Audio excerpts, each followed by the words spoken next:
Sir కూటమి ప్రభుత్వం పనితీరు మీకు ఎలా అనిపిస్తుంది? ఏం లేదండి, చెప్పినంత విధంగా ఏం లేదు. ఎరుకలో ఇస్తానన్న హామీలు ఏమీ లేవు. సూపర్ సిక్స్లు అన్నారు, సూపర్ సిక్స్లో ఒక్కటి కూడా ఇది ఇంతవరకు లేదు. బడ్జెట్లో 820 కోట్లు పెట్టి ఫస్ట్ సారి సిలిండర్లు అన్నారు, దాంట్లో ఎవరికి వేసారో ఎంతమందికి వేసారో తెలియదు. సరిగా అసలు ఎవరికి దక్కాలో వాళ్ళకి దక్కలేదు. ఆ సిలిండర్ కూడా ఇంతవరకు ఏ పథకం లేదు. అమ్మఒడి అన్నారు, అమ్మఒడి లేదు. రైతు భరోసా అన్నారు, రైతు భరోసా లేదు. పిల్లలకి ఫీజు రీంబర్స్మెంట్ అన్నారు, నిరుద్యోగ వృత్తి అన్నారు. గెలిస్తే వస్తామని చెప్పి హామీలు ఇచ్చి వచ్చారు. వచ్చిన తర్వాత ఇంతవరకు ఏ ఒక్క హామీ లేదు. ఇప్పుడు మళ్ళీ వచ్చిన తర్వాత వేసి మేము ఇవ్వలేకపోతున్నాం టీవీలో న్యూస్ వస్తుంది. రాష్ట్ర పరిస్థితి చూస్తుంటే బీహార్ కంటే బాగా దిగజారిపోయింది. రాష్ట్ర ప్రజలు కొంచెం అర్థం చేసుకోవాలి, పథకాలు అమలు చేయలేము. అది ముందు తెలీదా? ఎలక్షన్ల ముందు వాగ్దానాలు ఇచ్చే ముందు తెలియదు వాళ్ళకి. అది తెలుసుగా. అప్పుడేమన్నారు, జగన్ చేస్తామంటే శ్రీలంక అవుద్ది, అదే అవుద్ది, ఇది అవుద్ది అన్నారు. మరి మీకు తెలుసుగా, మేము చేస్తే శ్రీలంక అవుద్ది. అంతకంటే ఎక్కువ హామీలు ఇచ్చారుగా. బటన్ నొక్కడం అంటే అంత ఈజీ కదా. పడుకున్న ముసలమ్మ కూడా బటన్ నొక్కొచ్చు అన్నారు. ఇప్పుడు ఆ ముసలమ్మ నొక్కే బటన్ ఏదో నొక్కొచ్చుగా. మరి పేదలకే కదా, బయట వాళ్ళకి ఎవరికి ఇవ్వట్లేదు. ఎవరు నిరుపేదలు ఉన్నారో, ఎవరు చదువుకోలేని పిల్లలు ఉన్నారో వాళ్ళ గురించే కదా ఇవ్వమంది. ఎవరు అర్హులో వాళ్ళకి ఇవ్వమన్నారు కదా, ఇవ్వమలేదు కదా. కేంద్రం మనకి నిధులు ఇచ్చింది అమరావతికి, శాఖకి. ఆ నిధుల్ని పథకాలకే మళ్లించలేము, కొంచెం అర్థం చేసుకోండి, డబ్బులుంటే వేసేవాళ్ళం అంటున్నారు. వచ్చిన డబ్బు ప్రజలకు పెట్టాలి. ప్రజల బాగోగులు, ఈరోజు ఉన్న ప్రజలు బాగుపడి వాళ్ళు చదువుకుంటేనే రేపు పొద్దున వాళ్ళకి ఇది అవుతుంది. కానీ నువ్వు తీసుకొచ్చి రాజధానికి నిధులు ఇచ్చారు, పోలవరానికి నిధులు ఇచ్చారు, అయినా దీంట్లో పెట్టలేనంటే మరి పాత వాళ్ళు పెట్టారు కదా. తీసుకొచ్చిన డబ్బు 400 కోట్లు 500 కోట్లు తెచ్చినవన్నీ ప్రజలకే అప్పచెప్పారు. మరి మేము ఎందుకు అప్పచెప్పలేకపోతున్నారు? మరి అట్లాంటప్పుడు నువ్వు దొంగ హామీలు ఎందుకు ఇవ్వాలి? ఎందుకు రావాల్సి వచ్చింది? దొంగ హామీలు ఇచ్చి వచ్చిన తర్వాత ఇవ్వాలి కదా. మరి చేసుకో. అంటే జగన్మోహన్ రెడ్డి ప్రజలకు అన్ని పథకాలు ఇచ్చేసి ఖజానా మొత్తం ఖాళీ చేశాడు. సో అందుకోసం ఖజానా ఏం కదండి, 2019లో 100 కోట్ల ఖజానాలో పెట్టేళ్ళాడు. అలాంటి ప్రభుత్వాన్ని 2 సంవత్సరాలు కరోనా వచ్చి 2 సంవత్సరాలు ఆర్థిక వ్యవస్థ దెబ్బతిన్నా కానీ గాడిలో పెట్టి మొత్తం పథకాలు అమలు చేసుకుంటూ వచ్చాడు. తీసుకొచ్చిన అప్పులు మొత్తం ప్రజలకే ఇచ్చాడు. పొందగానే తనేం తినలేదు. ఈరోజు మరి వీళ్ళు చేసేది ఏముందో, తెచ్చివ్వచ్చుగా. ప్రజలకే కదా ఇచ్చాడు. ప్రజల డబ్బు అప్పు చేశాడు, ప్రజలకే ఇచ్చాడు. అంటే వాళ్ళ పార్టీ వాళ్ళకి సంబంధించిన వాళ్ళకి అన్ని పథకాలు ఇచ్చేసి ఎవరి పార్టీకి ఇచ్చారు? ప్రజల్లోకి వెళ్ళి ఇళ్ళకి వెళ్ళి ఇంటింటికి వెళ్ళి అడగండి ఎవరికి ఇచ్చారు ఏంటని తెలిసిద్ది. మరి నువ్వే వచ్చుగా, నీ వాళ్ళకే వచ్చుగా. మరి నీ పార్టీ వాళ్ళకే ఇవ్వు. వాళ్ళ బయట వాళ్ళకి వద్దు, నీ పార్టీ వాళ్ళకు, నీ ఓటేషన్ వాళ్ళకైనా ఇవ్వచ్చు కదా. వాళ్ళకి కూడా ఇవ్వట్లేదు కదా. గ్యాస్ సిలిండర్ అన్నావు, గ్యాస్ సిలిండర్ లేవు. బస్సు ఫ్రీ బస్సు అన్నావు, ఫ్రీ ఇవన్నీ ఎవరు అడగలేదు కదా. నువ్వే కదా వచ్చావు. ఏం తమ్ముళ్ళు నేను వస్తాను, అది ఇస్తాను, నేను వస్తే ఇది చేస్తాను, అది చేస్తానన్నా. ఒక 4,000 పెన్షన్ తప్పితే ఏమైనా ఉందా? అది కూడా నెల 3 లక్షలు 4 లక్షల మందిని మైనస్ చేసుకుంటూ వస్తున్నావు. కానీ ఇవ్వట్లా. నీకు సరైన అర్హుడిని నిర్ణయించు, గమనించు, వాళ్ళకి ఇచ్చేయి. వాళ్ళకి ఇవ్వాల్సింది. అంతేగాని నువ్వు వచ్చి అమరావతి కడతా, అది కడతా అంటే ఎప్పుడు కడతావు? నువ్వు అమరావతి కట్టి 50 సంవత్సరాల తర్వాత ఎప్పుడో ఇంప్రూవ్ అయ్యి 1,02 లక్షల కోట్లు ఖర్చు పెట్టి అక్కడ ఎవరు సామాన్యుడు నేను పోయి కొనగలనా? అక్కడ నేను పోయి ఉండగలనా? 30,000 ఎకరాలు తీసుకున్నావు. 30,000 ఎకరాలు ఎవరి కోసం తీసుకున్నావు? సామాన్య ప్రజలు పోయి అక్కడ కొనగలరా? ఒక 50 గజం స్థలం కొనగలరా? ఇల్లు కట్టుకొని ఉండగలరా? ఉపాధి ఉందా అక్కడ ఉంటే? కొనుక్కుంటే లేదు కదా. అంటే ఈ మొత్తం పెట్టుబడులు వస్తాయి, మంచిగా అభివృద్ధి చెందుతుంది, దీనివల్ల సంపద సృష్టిస్తూ ఇస్తామంటారు కదా. ఎప్పుడు సంపద? ఈరోజు నేను తింటే రేపు బతుకుతా. ఈరోజు లేని సంపాదన ఎప్పుడు 2040 విజన్ 2040 అని చెప్పి 40, 50, 60, 70 అని చెప్పుకుంటూ పోతే ఎవరి కోసం అది? ఈరోజు ఉన్న ప్రజలు, ఈరోజు బతకలేని వాళ్ళ కోసం ఉపయోగించు. సృష్టించు. సంపద సృష్టించమని చెప్పలేదు, సృష్టించి పెట్టు పేదలకి. మరి ఇప్పుడు ఈ పథకాలు ఇంప్లిమెంట్ చేసే గ్యాప్లో మరి లేట్ అవుతుంది కదా, ప్రజలకి వ్యతిరేకత వచ్చే అవకాశం చాలా ఉందండి. రేటు సామాన్య ప్రజలు, కూలీ నెల చేసుకునే ప్రజలకు చాలా ఇబ్బందిగా ఉంది. ఈ మీడియేటర్లుగా ఉన్న వాళ్ళు, ఈ కొంచెం ఆర్థికంగా ఉన్న వాళ్ళకి ప్రాబ్లం లేదు. కానీ లో కాస్ట్ వాళ్ళకి, బాగా పనులు చేసుకునే వాళ్ళకి మాత్రం చాలా ఇబ్బంది. ఆ పథకాలు ఇచ్చి ఓ ఫీజు రింబర్స్మెంట్ ఇస్తే ఒక అమ్మాయి చదువుకోగలదు. ఆ చదువుకోకపోతే ఈయన పొద్దు నుంచి పని చేసిన డబ్బులన్నీ ఆ ఫీజు కట్టాలా, లేకపోతే ఆ ఇల్లు గడపాలా, ఏం చేయాలో అర్థం కాని పరిస్థితిలో ఉన్నారు. ఆర్థికంగా పుంజుకుంటే పిల్లలకి తల్లికి ఎప్పుడు పుంజుకుంటావు? ఇప్పుడు 5 సంవత్సరాల్లో జగన్మోహన్ రెడ్డి ఉన్నప్పుడు 8th క్లాస్ చదివిన ఒక పాప ఇప్పుడు 12th క్లాస్కి వచ్చింది. ఈ 4 సంవత్సరాలు ఫీజు రింబర్స్మెంట్ ఇస్తే అమ్మాయి ఇంజనీరింగో లేకపోతే డిగ్రీయో పూర్తి అయిపోయి వెళ్ళిపోద్ది, ఏదో ఉపాధి వస్తుంది. ఈ 10 సంవత్సరాల గ్యాప్లో 10 సంవత్సరాలు ఎన్ని లక్షల మంది ఇదైపోయారు? వాళ్ళకేంటి ఉపాధి? నువ్వు వచ్చి ఇంకో 5 సంవత్సరాల్లో చేస్తాను, 2040లో చేస్తానంటే అప్పుడు దాకా ఉండేది ఎవరు? వీళ్ళ పరిస్థితి ఏంటి ఉన్నది? ఇప్పుడు చూడు, వీళ్ళని చూసి వీళ్ళకి ఇది చేసుకుంటే వీళ్ళు ఆర్థికంగా ఇదైపోతే వీళ్ళ పిల్లల కోసం వాళ్ళు కష్టపడి చేసుకుంటారు. ఓకే, వైఎస్ఆర్ కాంగ్రెస్ పార్టీకి ఎంపీ విజయసాయి రెడ్డి రాజీనామా చేశారు. పార్టీకి రాజ్యసభ సీట్కి భవిష్యత్తులో ఎలా ఉండబోతుంటారు వైఎస్ఆర్ కాంగ్రెస్ పార్టీ? ఆయన 10 సంవత్సరాలు 12 సంవత్సరాల నుంచి పార్టీకి తోడుగా ఉన్న మాట వాస్తవమే. కాకపోతే ఎందుకు వెళ్ళాడో ఏంటో మరి తెలియదు, కానీ వెళ్ళటం వల్ల నష్టమేమీ లేదు, ఓటు బ్యాంక్ ఏమీ లేదు ఆయనకి నష్టం. ఒక లీడర్ ఏదో వ్యవహారాలు చూసుకుంటాడే తప్పితే ఆ విధిలో ప్రాబ్లమే తప్ప ఓటు బ్యాంక్ మాత్రం ఒక ఓటు కూడా ఆయన పడే ఓటు లేదు. ఆయనకంత ఫేస్ వాల్యూ లేదు, ఓటు పడే ఫేస్ వాల్యూ లేదు. ఓకే, ఇప్పుడు వైఎస్ఆర్ కాంగ్రెస్ పార్టీకి సంబంధించిన నాయకులు కానీ కార్యకర్తలు కానీ అంటున్నారు, పార్టీ కష్టకాలంలో ఉన్నప్పుడు ఇలా రాజీనామాలు చేసి వెళ్ళిపోవడం కరెక్ట్ కాదంటున్నారు, మీరే ఉంటారు? అది ఇంకా ఏముంది, ఇప్పుడున్న గవర్నమెంట్ ప్రెషర్ వల్ల ఉండొచ్చు, జనాల్లో అనుకునే మాట ఇదే. అంతేగాని మామూలుగా వచ్చేసి ఆయన వదిలేసి జగన్ను వదిలేసి వెళ్ళిపోదాం ఇదేం లేదు, ఎవరికి లేదు ఆ ఉద్దేశం ఎవరికి లేదు. గవర్నమెంట్ ప్రెషర్ వల్ల కావచ్చు, కూటమి ప్రెషర్ వల్ల కావచ్చు, కొంతమంది వెళ్ళిపోతారు. నాయకులు వెళ్ళిపోయినంత మాత్రాన ఏమి ఉండదు. అది జనాల్లో బాగా జగన్కి మాత్రం బాగానే ఉంది. ఓకే, జగన్మోహన్ రెడ్డి ఫిబ్రవరిలో నుంచి నేను ప్రజల్లోకి వస్తాను, ప్రజల తరఫున పోరాడతాను, ఎలా ఉండబోతుందంటారు? రావాలి రాణిస్తాయి కదా, ఒకవేళ వస్తే టేకింగ్ రావచ్చు, రావడం తప్పేం లేదు.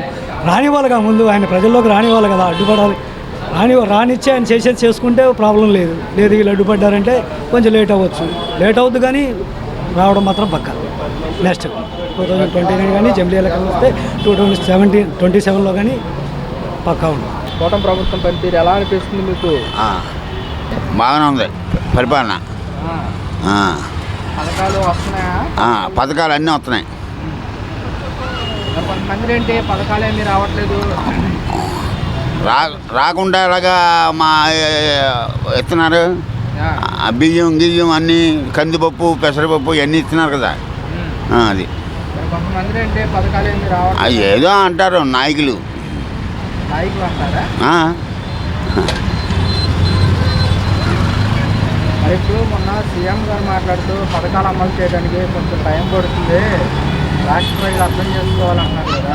అది ఏది గ్యాసు మూడు బండ్లు గ్యాసు అది ఇది కొన్నాళ్ళు పడుతుంది అన్నాడు.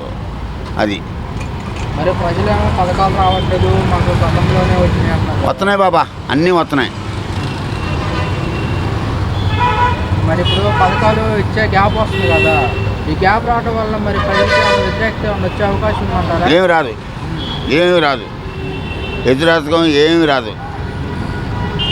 మరి కొంతమంది అదే అంటున్నారు కదా బాబాయ్, మరి అంటారు ప్రజలంత తర్వాత ఏదో అంటూ ఉంటారు, అన్నీ పడి ఉంటాం మనం. మరి ఇప్పుడు గత వైసీపీ ప్రభుత్వం కంటే కూటమి ప్రభుత్వం మెరుగేనంటారా? మెరుగే. ఏ విధంగా అంటారు? ఏదైనా బియ్యం కానీ విన్నారా, జగన్ పరిపాలన ఒక రోజు ఒక బస్తా ఇస్తే కందిపప్పు ఉండేది, పెసరపప్పు బియ్యం ఉండేది కాదు, ఏమి ఉండేది కాదు. ఇప్పుడు అన్నీ ఇస్తున్నాడు, స్టోర్ బియ్యం అన్నీ ఇస్తున్నాడు. అది కూటమి ప్రభుత్వం. అది గతంలో ఇచ్చేవారు కాదు, ఒకటి ఉంటే ఒకటి లేదు, ఒకటి లేదు. అది మరి ఇప్పుడు వైఎస్ఆర్ కాంగ్రెస్ పార్టీకి ఎంపీ విజయసాయి రెడ్డి రాజీనామా చేశాడు. మరి భవిష్యత్తులో ఆ పార్టీ ఎలా ఆయన కలిసిపోతాడు ఇందులో తెలివితేటలో కలిసిపోతాడు. నేను ఏ పార్టీలోకి చేరను చాలా అంటారు, ఇప్పుడు ఎంతో మంది అంటున్నారు అలాగే. ఆయన కూటంలోనే కలిసిపోతాడు. చూడు, ఇక 4 నెలలు ఆగు, కూటంలో కలిసిపోతే అప్పుడు అడుగు. బాబాయ్ ఎలా కలుసుకున్నాడో చూస్తానని నువ్వు అంటావు. అది కూటమి పరిపాలన అన్నీ చేస్తాడు. ఆయన కలిసిపోవడానికి రాజీనామా ఇచ్చాడు. నేను ఏ పార్టీలో చేరను, నేను వ్యవసాయం చేసుకుంటాను, రాజకీయాలే వద్దా అంటున్నాడు కదా. రాజకీయంలో ఎన్నో వస్తూ ఉంటాయి. బాధ వచ్చినప్పుడేమో తట్టుకోలేరు, బాధలు వచ్చినప్పుడేమో బాధపడతారు. అది మరి ఇప్పుడు వైఎస్ఆర్ కాంగ్రెస్ పార్టీకి సంబంధించి వాళ్ళ నాయకులు కానివ్వండి, ఎమ్మెల్యేలు కానివ్వండి ఏమంటున్నారంటే, పార్టీ కష్టకాలంలో ఉన్నప్పుడు రాజీనామాలు చేస్తున్నారు, కరెక్ట్ కాదంటున్నారు. ఏంటి కరెక్ట్? ఆయన నచ్చలేదు, రాజీనామా ఇచ్చాడు. ఆ కూటంలో కలిసిపోతాడు, గ్యారెంటీ. మరి ఇప్పుడేమో జగన్మోహన్ రెడ్డి ఏమో ఫిబ్రవరి నెల నుంచి నేను ప్రజల్లోకి వస్తాను, ప్రజల తరఫున పోరాడతాను అంటున్నాడు కదా. ఎప్పుడు పోరాడతాడు. ఇప్పుడు 6 నెలలు అయింది కూటమి పరిపాలన వచ్చి. 6 నెలలుగా నుంచి ఊగెడతానే ఉన్నాడు. అది అంటే మేము ఇచ్చిన పథకాలు ఇంకా ప్రజలు గుర్తు పెట్టుకున్నారంటున్నారు కదా, పెట్టుకుంటారు. మరి ఇప్పుడు ఇలా ప్రజల్లోకి రావడం వల్ల వైఎస్ఆర్ కాంగ్రెస్ పార్టీ అని పుంజుకునే అవకాశం ఏం పుంజుకోదు. మరి వచ్చే ఎన్నికల్లో మేమే గెలుస్తామంటున్నారు. అది చూస్తారు కదా, ప్రజలు చూస్తారు కదా, మనంగా చెప్పడం, ప్రజలు చూస్తారు కదా. అది పవన్ కళ్యాణ్ గారి పనితీరు ఎలా అనిపిస్తుంది? బాగుంది, సూపర్గా ఉంది. చిరంజీవి కలిసిపోయాడు. అది చిరంజీవి కలిసిపోయాడు. ఆయనకి ఎలా ముందు ఎలా ఉన్నారు, గెలిచిన తర్వాత ఎలా ఉన్నారు? అది పవన్ కళ్యాణ్ గెలిచినాకే బాగున్నాడు. మాట తీరు కానీ అది మాట తీరు కానీ అందరూ అన్నీ లాక్కుంటున్నాడు, అన్నిటికి వెళ్తున్నాడు. ఎక్కడ ఏ నేరం జరిగినా వెళ్తున్నాడు, చూస్తున్నాడు, అన్నీ కలుసుకొని వస్తున్నాడు. మరి ఇదే పవన్ కళ్యాణ్ కొంతమంది అసెంబ్లీ గేట్ కూడా తాకేమో అంటారు ఏయో అంటారు, అసెంబ్లీ గేట్ కూడా అంటారు బాబా, ఏయో ఉంటాయి. అన్నీ అనుకుంటే ఏమీ జరగదు. అది కూటమి ప్రభుత్వ పరిపాలన ఎలా ఉంది? బ్రహ్మాండంగా ఉంది. పథకాల విషయంలో కానివ్వండి, పథకాల విషయంలో పథకాలు బాబాయ్ వినపడు పథకాలు పింఛన్ వస్తున్నాయి. ఏంటి గతంలో ఎలా ఉండేది? సరే ఎలా అనిపిస్తుంది కూటమి ప్రభుత్వం పనితీరు మీకు? ఏం లేదండి, అభ్యంతరం లేదు. అంతా బాగానే ఉంది, అంతా బాగా జరిగిపోతానే ఉంది, ఇబ్బంది ఏం లేదు, ఎవరి గురించి ఏం ఆలోచించే పని లేదు, బాగానే ఉంది, వాతావరణం అంతా బాగానే ఉంది. సీఎం గారు నిన్న మాట్లాడుతూ రాష్ట్రం మొత్తం బీహార్ కంటే దిగజారిపోయింది, పథకాలు అమలు చేయడం కొంచెం టైం పడుతుంది, ప్రజలు అర్థం చేసుకోవాలంటారు. అర్థం చేసుకోవాలంటే కొంచెం రాబడి తక్కువగా ఉంది కాబట్టి అది వచ్చిన దాకా అర్థం చేసుకోవాలి. బడ్జెట్ లేదు కాబట్టి దాన్ని వచ్చిన దాకా కొంచెం అర్థం చేసుకుంటే దాన్ని వచ్చిన తర్వాత దాన్ని అమలుపరుస్తారు, అది లెక్క. మరి ఇప్పుడు అమలు చేసే గ్యాప్ వస్తుంది కదా, మరి ప్రజలకి ఏమన్నా వ్యతిరేకం అనేది ఏం లేదు. జనాలకు అందరికీ తెలిసిందే, తెలియని ఒక కార్యక్రమం అనేది ఏం కాదు. తెలిసిన తర్వాత మనం ఆందోళన పడాల్సినంత లేనప్పుడు మనం చేసేదేం లేదుగా, వచ్చిందా ఆగాలి. అది మనకి కేంద్రం నిధులు ఇచ్చిందిలే కానీ అమరావతికి నిధులు ఇచ్చింది కేంద్రం అంటే ఆ నిధులు మన దగ్గరికి వచ్చి అన్నారు కానీ ఇంకా రాలా మన దగ్గరికి వచ్చింది అనుకున్నప్పుడే మన దగ్గరికి వచ్చింది అని మనం అమలుపరచాలి. రాంది మనం అమలుపరచడానికి కుదరదు. అది అంటే ఆ నిధులనే పథకాలకి మళ్లించలేము, దేనికి వచ్చిన నిధులు వాటికే వాడాలి, సంపద చూపిస్తారని సీఎం గారు అంటున్నారు. అన్నారు సీఎం గారు అన్నారని చెప్పానంటే ఆ నిధులు ఎక్కడికెక్కడికి వచ్చిన తర్వాత ఎటు ఎంత, ఏ రోడ్డుకి ఎంత, ఎటు ఎంత కేటాయించాలి అనేది ఆయన కూడా లెక్కల మీద కూర్చున్నాడు. అది వస్తే ఆ లెక్కల మీద కేటాయించి ఎటు మొత్తం కేటాయిస్తారు. అది జరిగింది. గత ప్రభుత్వం మొత్తం అదే ఖజానా మొత్తం ఖాళీ చేసి వెళ్ళిపోయాడు, వాస్తవాలు తెలియాలని నేను చెప్తున్నాను చెప్పి సీఎం గారు అంటున్నారు. అవన్నీ ఏం లేదు, కాకపోతే ఏదో అనుకుంటా ఉంటారు జనాలు, అవన్నీ లేదు, జరిగేది మామూలుగానే ఉంటుంది. ఇంకా డబ్బులుంటే ఈ పాటికి క్షణం కూడా ఆలోచించిన పథకాలు వేసేవాడిని అని చెప్పి అస్సలు ఆ గోల లేదు. అది ఆయన కూడా వాటి కోసం చూస్తున్నాడు, అది వస్తే జనాన్ని ఎడుగొట్టేద్దామని చూస్తున్నాడు. అది ఓకే. వైఎస్ఆర్ కాంగ్రెస్ పార్టీ అన్నమాట, మా ప్రభుత్వ అధికారంలోకి వస్తే ఈ పాటికి అన్ని పథకాలు వేసేవాళ్ళు అంటున్నారు కదా. వాళ్ళ పథకాల్లో వాళ్ళు వేసారు, వీళ్ళ పథకాలు వీళ్ళు వేస్తారు. ఈయన వచ్చి వాళ్ళు ఉన్ననాలు ఒక రోడ్డు సరిలేదు, వీళ్ళు ఉన్ననాలు వీళ్ళ రోడ్డు అది మా రోడ్డు బాగు చేస్తున్నారు. ఎవరు పనులు వాళ్ళకే ముఖ్యం, ఎవరి పనులు ఆనందే వాళ్ళకే ఆనందం, దాని గురించి విమర్శించకూడదు. అది గతంలో ఎలా ఉండే అంటారు రోడ్లు కానీ ఓట్లు అంటే దాన్ని అందులో అటు ఇటు మారుతూ ఉంటాయి, వస్తూ ఉంటాయి, పోతూ ఉంటాయి, ఇటు అటు వెళ్తారు, అటు ఇటు వస్తుంటారు, దాని గురించి పెద్ద సమస్య ఏం లేదు. జగన్మోహన్ రెడ్డి అప్పుడప్పుడు అంటున్నమాట, మేము ఇచ్చిన పథకాలు ప్రజలు ఇంకా గుర్తు పెట్టుకున్నారని చెప్పేసి నిజమేనంటారా? ఎవరి మీద అభిమానం ఉంటే వాళ్ళు గుర్తు పెట్టుకుంటారు, తప్పే ఉంది. ఎవరి మీద గుర్తుంటే వాళ్ళ మీద అభిమానం గుర్తు పెట్టుకుంటారు, దానివల్ల జరిగిద్ది. మరి ఈయన కూడా ఏదేదో చేశాడు, మరి ఈయన మీద అభిమానం వాళ్ళు ఈయన మీద ఉంటారు, దాని మీద గురించి ఇబ్బంది ఏం లేదు. కూటమి ప్రభుత్వం పనితీరు మీకు ఎలా అనిపిస్తుంది? పర్వాలేదు, బాగానే పథకాల విషయంలో పథకాలంటే మరి అడ్జస్ట్మెంట్ చేసుకుంటా ఉన్నాను కదా, అడ్జస్ట్మెంట్ చేసుకుంటా నిదానంగా చేసుకుంటా వస్తారు, కంగారు పడితే అవ్వదు కదా.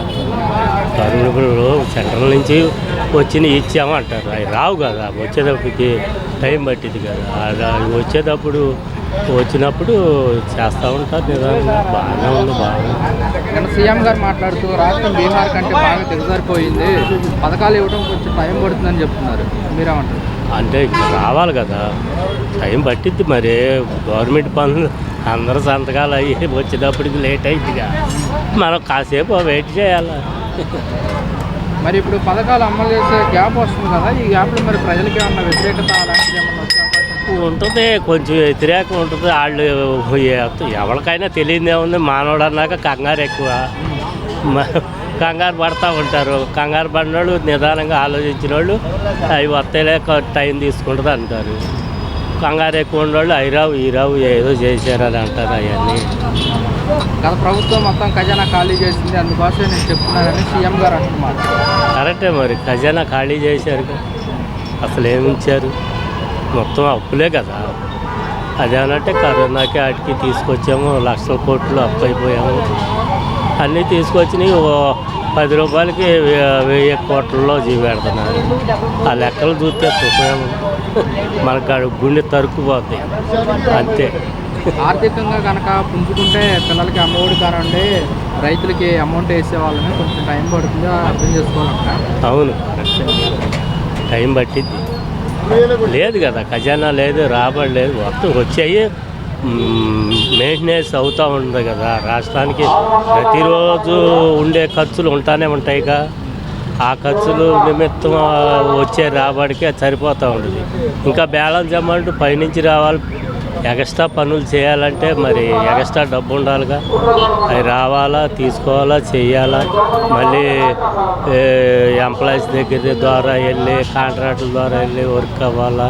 టైం పట్టింది, కంగారు పడదు. మరి వైసీపీ అన్నమాట, మా ప్రభుత్వం అధికారంలోకి వచ్చి ఈ పాటికి మేము అన్ని పథకాలు ఇచ్చేసేవాళ్ళం అంటారు, నిజమేనంటారా? ఏమి ఇచ్చేవాళ్ళు రాష్ట్రాన్ని అమ్మేసి ఇస్తారు.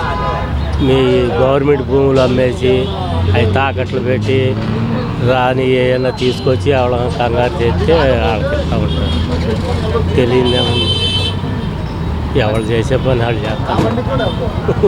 ప్రజలు ఇంకా మేము ఇచ్చిన పథకాలే గుర్తుపెట్టుకున్నాం అంటారు కదా, ప్రజలు మేము ఇంకా ఇచ్చిన పథకాలే గుర్తుపెట్టుకున్నాం అంటారు. మరి తిన్నవాళ్ళు అంటారుగా, కొద్ది గొప్ప వచ్చుడు 1000 మందికి 10 మందికి వచ్చినాయి అనుకో, 10 మంది చెబుతూ ఉంటారు కదా, ఇక అంతే.